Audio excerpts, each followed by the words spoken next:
Insomma, sui migranti io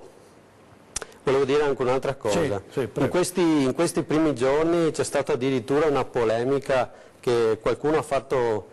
passare quell'immagine tragica di quel bambino siriano sulla spiaggia ormai senza vita. Io ho condannato chi la strumentalizzava prima e condanno ancora con più forza chi la sta strumentalizzando adesso. Non possiamo prendere l'immagine di un bambino morto e strumentalizzarla per fini politici. Questo veramente, a prescindere da che parte e con che fini, io credo che questo atteggiamento vada condannato da chiunque provenga, insomma. E per evitare che ci siano di nuovo scene del genere, noi dobbiamo avere un obiettivo ben determinato: non devono più partire delle barche, perché finché una sola imbarcazione lascerà le coste dell'Africa c'è il rischio che ancora un bambino faccia quella fine là. Come si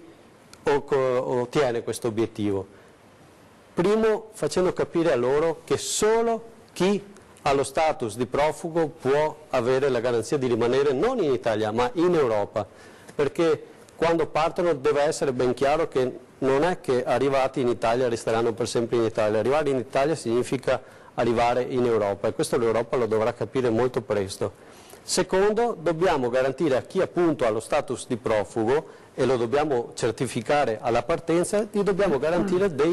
dei canali, delle vie preferenziali, fare delle rotte umanitarie per portare, ripeto, in Europa, non solo in Italia, chi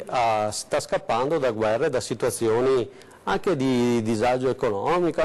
però dobbiamo stabilire come Europa chi vogliamo accogliere appunto all'interno della comunità europea, dividerci queste persone in base alla popolazione, in base ai criteri economici, lo definiranno nella revisione del Trattato di Dublino, che tutti ci auguriamo che anche con la spinta in questo nuovo governo venga fatta presto e venga fatta bene, perché come l'avevano fatta era